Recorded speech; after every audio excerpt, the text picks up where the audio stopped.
Ya, baik Bapak Ibu,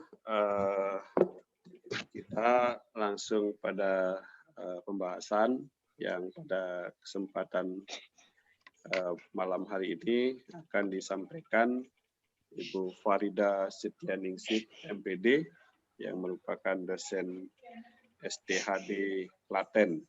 Ya, pada Ibu Farida, saya persilahkan. Baik, terima kasih atas waktu yang diberikan kepada saya yang mana untuk menerjemahkan atau menjabarkan inti dari Bhagavad Gita Adhyaya 2 pada malam hari ini. Sebelumnya, terimalah salam panganjali dari kami. Om Swastiastu. Om Swastiastu. Pada seluruh umat Hindu yang pada kesempatan malam hari ini yang berbahagia dan senantiasa dalam karunia Ida Sang Yang Widiwasa, dalam keadaan sehat, selamat, tiada kurang suatu apapun. Di mana di Adhyaya 2 ini sebenarnya mengungkapkan identitas kita. Di mana identitas kita yang sebenarnya itu bukanlah badan ini, tetapi kita itu adalah roh. Yang mana kita ketahui bahwa roh itu adalah merupakan percikan dari Tuhan atau Sang Yang Widi. Nah, dari sifatnya, roh itu atau kita itu punya sifat yang sama, tetapi berbeda pada saat yang sama. Artinya begini para umat Hindu Dharma. Kita dengan Yang Widi itu sama, tapi berbeda saat yang sama. Bisa kita contohkan seperti saat kita upacara melasti. Pada saat upacara melasti, kita ambil 1 gelas air dan kita bawa ke sini. Kita minum, rasanya itu sama-sama asin, sama ada yang di laut. Nah, itu artinya bahwa antara Yang Widi dengan roh itu adalah sama, tetapi beda pada saat yang sama. Artinya begini, di sini 1 gelas, di sana 1 lautan. Nah, seperti ada istilah Buana Agung dan Buana Alit. Kita bisa menguasai satu badan ini, tetapi Sang Yang Widi atau Tuhan itu bisa menguasai Buana Agung. Jikalau kita punya teman kita di sebelah itu merasa gatal, merasa sakit perut, kita nggak tahu. Karena apa? Semua itu dirasakan, diketahui oleh masing-masing pribadi. Sedangkan Tuhan atau Sang Yang Widi itu maha tahu. Di sana ada orang bertengkar, di sana ada kematian, di mana ada kelahiran, di sini ada kematian. Itu Tuhan atau Sang Yang Widi itu maha tahu. Jadi diungkapkan dari Bhagavad Gita Adhyaya 2 ini, kita itu adalah roh yang merupakan percikan terkecil dari Sang Yang Widi. Dan kita itu sebenarnya itu seharusnya berada di alam rohani, bukan di alam semesta ini atau di Mayapada ini. Artinya bagaimana kita, roh ini harus bisa kembali ke alam Vaikunta Loka atau moksa, karena ingin kembali kepada Sang Pencipta atau Tuhan Yang Maha Esa. Nah, terus bagaimana agar kita itu bisa sampai, agar bisa kembali ke sana? Kita dijemput oleh para rasi dengan kitab suci, dengan ajaran-ajaran suci. Nah, itu. Dan perlu kita ketahui juga bahwa roh yang ada dalam badan kita ini bersifat kekal, yang namanya Sat Chit Ananda. Nah, Sat itu artinya kekal, Chit artinya penuh pengetahuan, dan Ananda penuh kebahagiaan. Di sini bahagia, tetapi tidak kekal. Di sini kadang bahagia, kadang sedih, kadang menangis, jadi itu tidak kekal. Di sini kita sehat, tetapi kadang juga sakit, kadang pusing, kadang apa. Sedangkan di alam Vaikunta atau di alam moksa, di sana itu bahagia itu selamanya, kekal gitu loh. Terus kemudian kalau kita misalnya di sini itu tidak belajar, itu kita akan bodoh. Sedangkan di alam Vaikunta Loka atau kita itu dapat mencapai moksa, itu di sana kita tidak usah belajar pun, di sana pasti akan pandai, akan cerdas. Kenapa? Karena bersifat cit, penuh dengan pengetahuan. Artinya tidak belajar pun itu sudah pinter. Nah, itulah sifat roh atau atman kita, Sat Cit Ananda. Nah, jadi roh itu aslinya berada di alam rohani yang sekarang ini bukan merupakan tempat asli kita. Dan kita akan dijemput oleh para resi dengan menggunakan kitab suci untuk bisa kembali ke alam Vaikunta Loka atau moksa. Siapa yang mengatakan itu? Bhagavad Gita, kitab suci kita. Di bagian mana? Di Adhyaya 2, sloka 13. Nahinosmin yata dehe kumaram yawanam jara tata dehantara praptir dirastatra namuhyati. Artinya bahwa roh itu terkurung dalam badan kita dalam perubahan dari bayi, anak-anak, remaja sampai tua. Dan akhirnya badan itu pindah ke yang lain. Tapi roh itu tetap sama. Jadi badannya aja yang ganti-ganti. Identitas kita itu adalah roh atau atman. Itulah dari Adhyaya 2 sloka 13. Nah, sekarang begini Bapak Ibu semuanya. Kenapa kita di sini tidak bersifat kekal? Kenapa? Karena kita itu masih menggunakan matahari. Lah nek ra nggunakake matahari yo mati no Mbak, yo kita enggak bisa apa-apa. Benar. Artinya kita masih tergantung dengan matahari. Contohnya begini. Misalnya ini ya, saya tetangga itu ada yang baru hamil. Kemudian saya pergi keluar kota. Katakanlah 3 hari keluar kota. Pulang-pulang tetangga ini, loh kok sudah lahiran? Kapan? Oh iya Mbak Ida, sudah 3 hari yang lalu. Artinya selama 3 hari itu, 3 kali matahari itu sudah melintas. Kemudian lagi contoh, setelah itu udah lahir, saya pergi lagi ke luar negeri 1 tahun. Pulang-pulang anak ini, loh kok sekarang sudah besar ya? Oh iya, ini sudah 1 tahun Mbak Ida. Berarti matahari ini sudah melintas selama 360 kali, 365 kali, 56 kali. 1, 2, 3, sampai 356. Nah, artinya itu semua adalah terbatas. 10 tahun, 20 tahun, 50 tahun, 60 tahun, 70 tahun, dead, kita mati. Mau tidak mau, ya kan, tidak bisa dinegosiasi, di alam kita ini kematian pasti akan datang. Sakit tidak diminta pun pasti akan sakit. Sedih tidak akan diminta, pasti kita juga merasakan sedih. Nah, itulah yang dialami di alam semesta ini, yang sifatnya tidak kekal. Sedangkan di alam rohani itu tidak ada matahari, tidak ada bulan. Makanya kekal, tidak terbatas. Siapa yang bilang Mbak Farida? Bhagavad Gita. Di mana itu? Di Adhyaya 15, sloka 6. Yang bunyinya, Natadba sayate surya nasa sanko napawaka yadgatwa nanirwatante tadamma paramamama. Yang artinya tempat tinggalku tidak diterangi matahari ataupun bulan. Tidak juga diterangi oleh api dan listrik. Nah, jadi di alam Vaikunta Loka itu tidak ada matahari Bapak Ibu semuanya. Tidak ada bulan, tidak ada api, tidak ada listrik. Berarti gelap dong kalau moksa? Tidak. Kalau di sini tidak ada matahari, kita tidak bisa apa-apa. Kita tidak bisa menjemur pakaian, kita tidak bisa beraktivitas. Pokoknya kita tidak bisa apa-apa. Dan ahli COVID, ahli biologis mengatakan matahari itu bagus untuk kesehatan.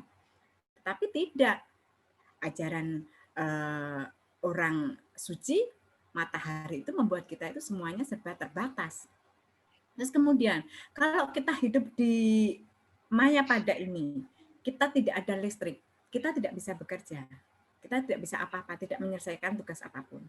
Sedangkan tidak ada api, kita tidak bisa masak. Tetapi kalau di alam Vaikunta Loka, di sana itu adalah kekal, tanpa ada bulan, tanpa ada matahari, tanpa ada listrik, tanpa ada sinar itu pun sifatnya kekal. Tapi bukan berarti di Waikunta Loka itu gelap. Satu-satunya tempat tinggal tanpa matahari, tanpa bulan, tanpa listrik, tanpa api itu adalah di Waikunta Loka atau Sang Hyang Widiwasa, mencapai moksa, menyatunya Atman dengan Brahman, manunggaling kawula lan Gusti. Nah, di alam Waikunta itu kekal karena tidak ada matahari, tidak ada bulan. Nah, di mana itu bisa kita temukan? Mosok ning kono ya padang jinglang, Mbak Ida ki mau ngapusi. Enggak. Di dalam Bhagavad Gita, Adhyaya 11 sloka 21 dijelaskan. Tedam bhuktva swargam lokam visalam sine punye marta lokam wisanti ewam trayidar mam anu prapana gata gatam kama kama labante gata gatam kama kama labante. Setelah menikmati dunia surga tak terbatas, mereka kembali ke dunia fana. Ketika pahala mereka telah habis, demikianlah sesuai dengan ajaran yang dinyatakan oleh ketiga kitab suci Weda. Dan keinginan akan kenikmatan mereka memperoleh keadaan yang selalu berubah. Jadi, umat Hindu Sedharma, perlu diketahui bahwa teman kita yang Muslim benar, mereka itu mengatakan pasti kita akan naik ke surga. Ya, benar, itu tidak salah. Dan surga itu bukan bahasa Arab, bukan bahasa Cina, bukan bahasa apa, tetapi surga itu adalah bahasa Sanskerta. Surga itu artinya tempat transit orang-orang saleh. Makanya kalau umat kita, teman kita itu mengatakan, iya besok jadi anak saleh ya, itu juga tidak salah. Karena apa? Dia akan, oh besok kalau jadi anak saleh bisa naik ke surga. Betul. Nah, jika itu naik, suatu saat pasti akan bisa turun. Nah, karena hanya tempat transit surga itu. Sedangkan ajaran kita, terutama di Adhyaya 2 itu adalah identitas kita itu roh, alam rohani, menyatu atau kembali kepada Sang Pencipta atau Tuhan Yang Maha Esa, yaitu Ida Sang Hyang Widiwasa. Dan perlu kita ketahui bersama juga bahwa surga bukanlah di alam rohani. Jadi surga itu bukan di alam rohani, tetapi itu adalah alam semesta yang sudah di planet tertinggi. Tetapi kalau Waikunta Loka itu adalah tingkatan atau alam rohani. Dan perlu kita ketahui juga, di alam rohani itu ada 5 tingkatan, yaitu ada Samipya, Salukya, Sarupya, Saresti, dan Sajuna. Nah, dari masing-masing ini mempunyai arti yang berbeda-beda, tetapi maksud dan tujuannya adalah satu sama. Contohnya bagiannya adalah Samipya. Samipya itu adalah mendapatkan kekayaan hampir sama dengan Sang Hyang Widiwasa. Yang kedua adalah Salukya. Salukya itu adalah mendapatkan moksa yang satu tempat dengan Yang Widiwasa atau Tuhan Yang Maha Esa. Sedangkan yang ketiga adalah Sarupya.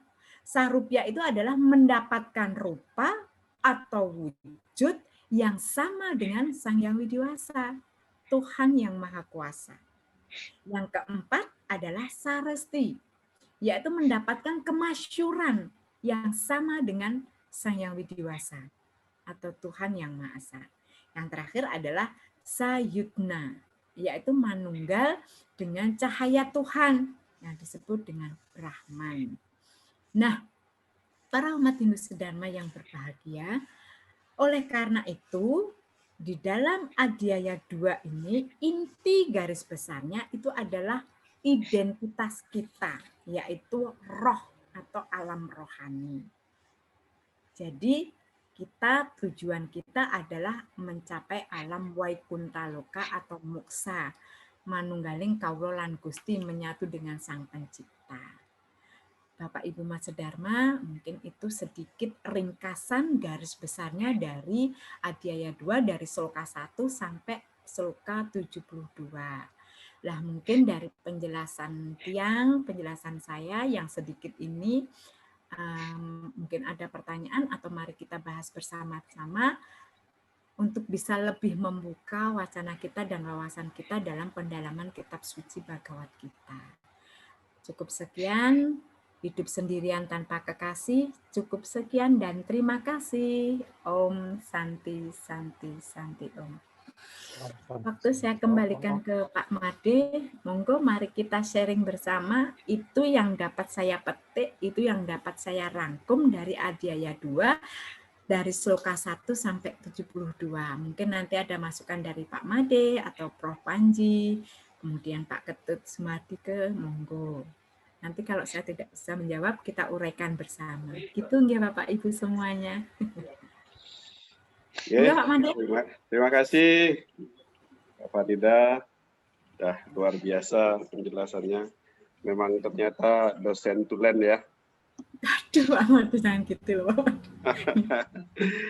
Ya, baik. Silakan Bapak Ibu, mungkin ada yang perlu kita diskusikan ya agar lebih ada tambahan-tambahan wawasan yang kita dapatkan.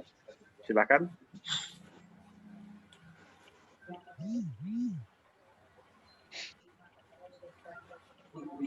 Pak Made tadi kok nggak baca terjemahannya yo?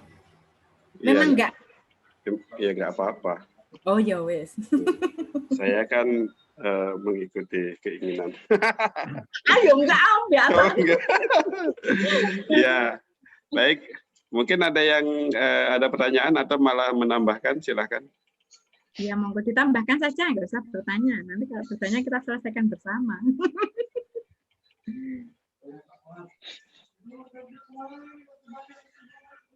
Monggo Prof. Panji masukannya, tambahannya Prof. Ya, Om Swastiastu.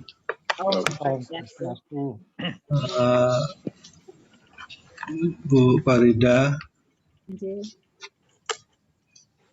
memang makna atau arti samkhya itu benar ya. Jadi mendalami sifat-sifat roh gitu ya. Sehingga memang konklusi di bab 2 Samkhya Yoga itu untuk mengerti itu. Gitu. Jadi mengerti, memahami, dan kemudian berkesadaran ya tentang roh gitu. Nah, saya akan bertanya gitu,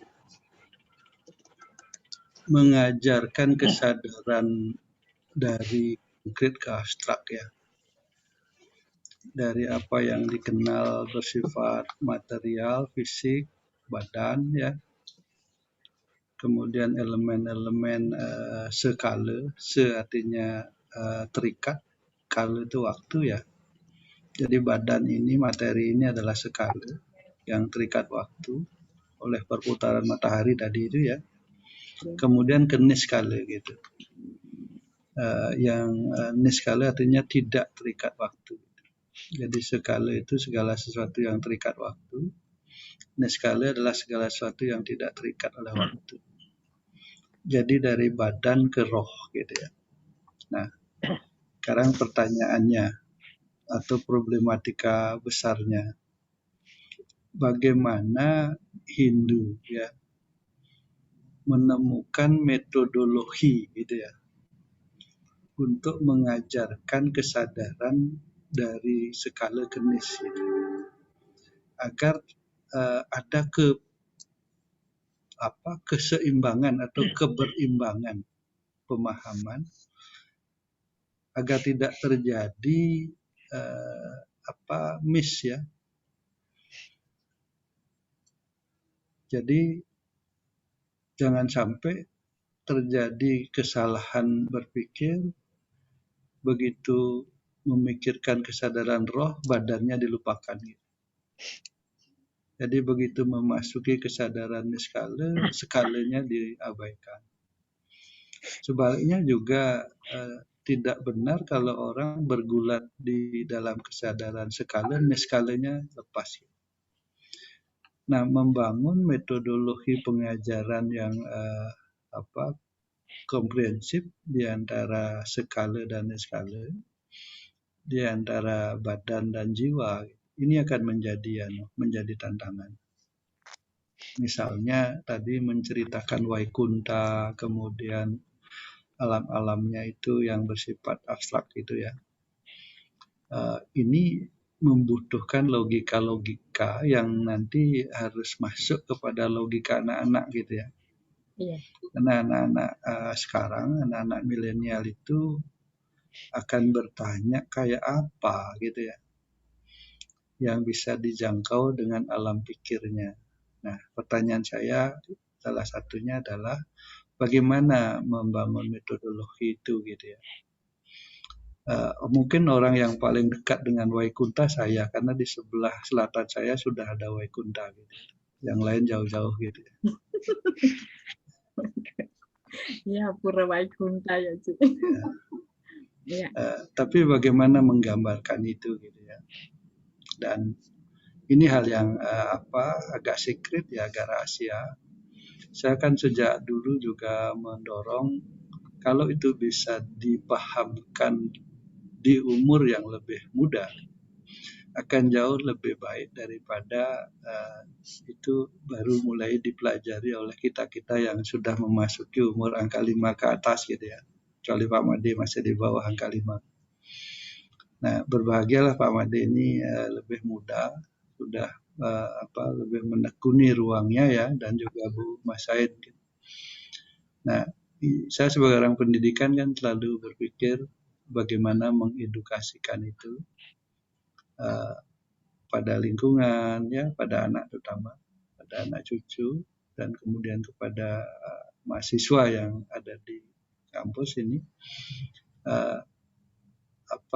Saya berharap STHD itu mengembangkan metodologi-metodologi itu gitu ya, untuk bisa menemukan model-model pengajaran atau pembelajaran yang bisa diikuti ya oleh anak, kemudian menarik dan logis kontekstual aktual gitu.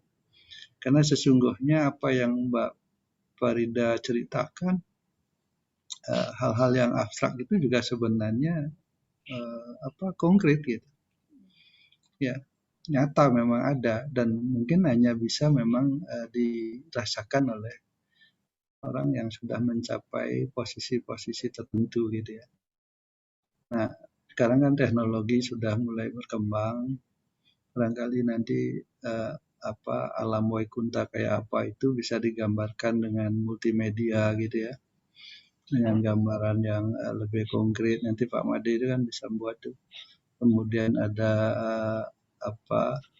tadi 5 loka itu juga bisa digambarkan lebih konkret. Jadi salah satu cara untuk menyebarkan ajaran agama sekarang adalah digitalisasi itu gitu. Nah itu apakah STHD, UNHI gitu ya sudah bergerak ke situ? Kalau secara teknologinya belum, tapi konsepnya ada, bisa bekerja sama dengan anak-anak yang ada di universitas yang menekuni teknologi, nampaknya tidak terlalu sulit ya. Jadi belakangan Pak Ngakan Media Hindu kan sudah banyak juga memunculkan Dharma itu, penjelasan Dharma lewat YouTube-nya. Saya kira itu adalah hal yang baik ya, yang penting. Nah, coba Bu Farida bisa mungkin menjelaskan perkembangan di lingkup STHD, kaitannya tadi dengan metodologi itu. Mohon maaf Mbak Farida, saya hanya khawatir saja begitu belajar agama, menekuni ini skalanya dia dinafikan gitu. Nah, dalam pandangan saya tidak boleh begitu. Karena dua-duanya itu harusnya dibangun gitu ya, dengan fase-fase waktu yang sesuai gitu. Nah ini juga perlu membutuhkan rekonstruksi itu ya, bagaimana mengajarkan itu, kesadaran itu gitu. Karena pada saat nanti anak-anak muda memasuki kesadaran Atman, ijok itah di pura kan sing kuliah-kuliah gitu ya. Karena pelampiasan-pelampiasan seperti itu terjadi pada anak kita. Hampir di semua agama menemukan di kampus itu. Jadi begitu filsafat dalam bahasa Bali cuk mekeber kenahnya gitu, jangan lupa dengan mau menyelesaikan kuliah nggak perlu gitu. Itu ada pada anak-anak. Maka ini membutuhkan pendampingan. Okay. Jika Bu Faridah mohon penjelasan ya yang tadi itu bagaimana membangun metodologinya. Okay. Sukses. Terima kasih Pak Panji. Saya akan coba menjawab ya, walaupun jauh dari sempurna. Mohon nanti semua bisa memberikan masukan sehingga menjadi lebih sempurna. Keterkaitan dengan bagaimana kita itu bisa memberikan metodologi atau pengertian kepada mahasiswa kita atau anak-anak kita di dalam ajaran kita itu kan kita mengenal adanya catur marga yuga. Nah, di dalam catur marga yuga itu kan ada tingkat-tingkatannya, bhakti marga yuga. Nah, dari catur marga yuga itu kita sampaikan kepada mereka. Jadi memang dari tataran catur marga yuga itu memang harus dilampaui satu persatu, step by step, akhirnya akan dapat mencapai titik di mana mereka mengenal roh Atman atau lebih mengenal kepencerahan ke dalam. Jadi kalau ajaran kita memang tidak mencari pencerahan keluar, tapi pencerahannya ke dalam dengan harus melalui 4 jalan ini, tidak boleh dilompat-lompat gitu. Jadi memang harus step by step, harus urut. Kita berikan masukan kepada mahasiswa kita, pengertian dengan mahasiswa kita. Dan kalau memang itu dikaitkan dengan era digitalisasi di zaman sekarang ini, yang semua serba gadget, di situ pun sudah banyak aputan-aputan yang tentang ajaran-ajaran catur yoga ini, dan contoh-contohnya pun sudah ada di YouTube ataupun di Google, yang soalnya saya juga sering misalnya tidak bisa itu pun cari di Google, itu pasti sudah ada, mungkin tidak detail dengan sloka-slokanya atau yang menuju ke sana. Jadi di ajaran catur yoga itu bhakti yoga. Oh, bhakti yoga itu kita harus melatih diri kita, kan? Dengan melatih indera-indera kita, dengan lebih mendekatkan diri dengan Tuhan dengan cara yang simpel dulu. Jadi tatarannya dari yang simpel, kemudian agak ada tantangan, terus tantangannya lebih menantang lagi, kemudian tatarannya yang paling puncak itu adalah kita bisa menyeimbangkan antara jiwa kita dengan badan kita. Nah, di catur marga yoga inilah kita menggembleng atau memberi pengertian kepada mahasiswa kita. Mungkin Pak Made bisa nambahin lagi, Pak Made. Itu yang dapat saya sampaikan untuk ajaran. Tapi kalau di STHD memang untuk antara skala dan skala itu memang harus jalan dan seimbang. Kok sembahyang terus kemudian aktivitas yang lainnya diabaikan, tidak. Jadi memang apalagi di sekarang ini di kampus STHD itu kan ada asrama nih ke Bapak Ibu. Jadi dan asrama itu berisi atau terdiri dari berbagai suku, berbagai daerah, berbagai kota yang mana itu beda adat istiadat, beda aturan. Nah, di situ kita persepsikan sedikit demi sedikit, nggak bisa langsung berubah 50% gitu, nggak bisa. Semuanya memang melalui step by step. Dan kami berharap pun dari pengelola lembaga itu antara anak-anak yang asrama dengan anak-anak yang tidak di asrama itu pun keluarnya nanti akan berbeda. Nah, berarti nggak sama. Bukannya tidak kita memberikan materi itu tidak sama, tidak. Seperti kita melihat saya melihat dan berguru di asrama Narayan punyanya Pak Budi itu. Di sana itu di waktu-waktu longgar itu kan anak dikasih kewajiban. kamu jam sekian harus bangun, kamu jam sekian harus baca sloka sekian, kamu harus sekian. Nah, di situ pun saya sedikit demi sedikit mengajarkan kepada anak mahasiswa yang di PhD, selain dia itu menambi berjualan atau bekerja, tapi untuk ritual itu pun tidak boleh diabaikan. Jadi harus seimbang. Itu tadi skala. Artinya harus seimbang dengan apa? Dengan tetap walaupun nyun sewu, kita itu umat Hindu, walaupun mempunyai kewajiban sembahyang sehari 3 kali, kadang anak-anak kita sendiri pun kadang sok lupa. Tapi mari kita membiasakan. Dan saya pun sering juga mengingatkan kepada mahasiswa kita itu sehari 3 kali loh, syukur nanti bisa sembahyang pagi, sembahyang malam pergantian. Kalau minggu lingsir, metu bengi, madem ngetan, gitu. Itu saya selalu mengingatkan, dan sehabis sembahyang jangan langsung beranjak, lantunkan sloka, yaitu mengubah kita, kamu saya, walaupun 1 atau 2 sloka itu akan memberikan privasi, baik itu dalam diri kamu maupun lingkungan yang ada. Itu pasti saya selalu mendengung-dengungkan seperti itu. Nah, kemudian kalau untuk implementasinya keluar, ya itu tadi, misalnya dengan merangkul yang di sekitar kampus ya, Prof. Itu anak-anak selalu salah satu dari menjalankan catur marga yoga itu ya dengan mengimplementasikan ilmunya yang didapat dari kampus. Dengan apa? Mengajak adik-adik pasraman yang ada sekitarnya, kemudian ngayah itu kan merupakan juga bakti dengan kita membuat sarana prasarana upacara upakara. Nah, itu secara disadari ataupun tidak itu adalah membangun jiwa kita atau roh kita itu menjadi seimbang. Apa mungkin gawe banten terus Mbak? Tidak.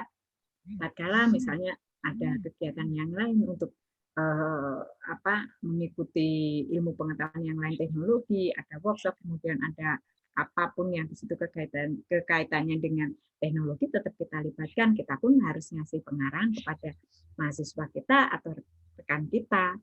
Jadi itu tadi, harus berjiwa seimbang. Salam kemanusiaan dan berjiwa seimbang itu harus tidak jomplang. Itu mungkin itu maksudnya apa yang bisa saya sampaikan. Mungkin dari Pak Made bisa menambahin, Pak Made, monggo. Ya, baik, terima kasih Mbak Farida, Prof. Putu Panji. Saya pikir ini akan mengalir ya. Minggu depan kita bahas bab 3, mungkin ada lagi hal-hal lain yang bisa kita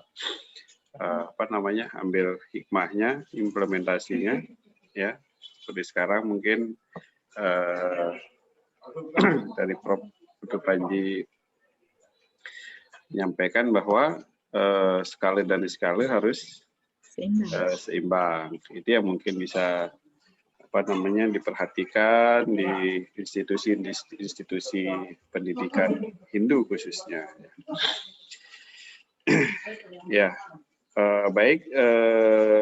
Seperti yang kita sampaikan di awal tadi, agar tidak terlalu panjang, tidak terlalu bosan, agar besok kita kangen lagi, ingin segera berkumpul lagi meskipun online. Kita untuk sementara kita akhiri. Sorry, ternyata nggak kelihatan. Ya. Mari kita tutup dengan bab 2 sloka 7. Kering.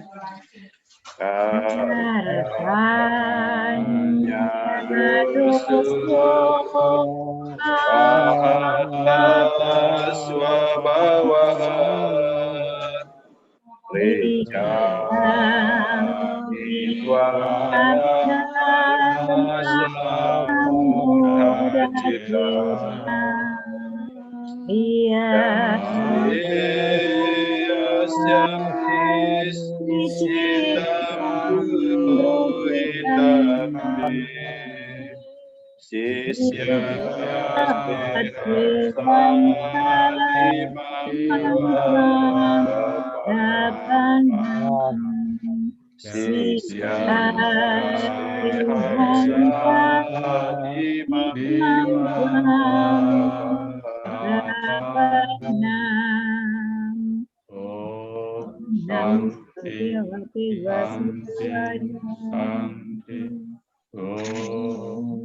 Ya, kita tutup dengan Santi Mantra.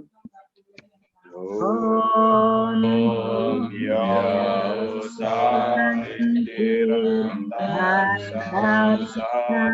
Santi Pertiwi Santi Apa Dosa Daya Santi Wanaspataya Santi Dewa Brahma Santi Santi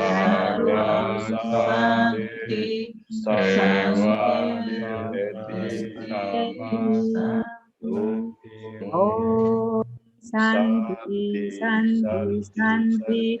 Oh. Oke, baik Bapak Ibu, terima kasih atas kebersamaannya dan minggu depan kita ketemu lagi pada hari dan waktu yang sama.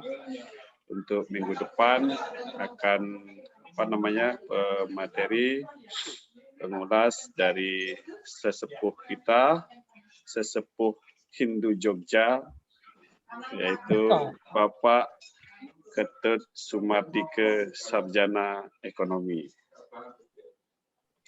Ya, jadi pastikan Bapak Ibu hadir karena beliau jagonya mengkombinasikan antara ajaran dan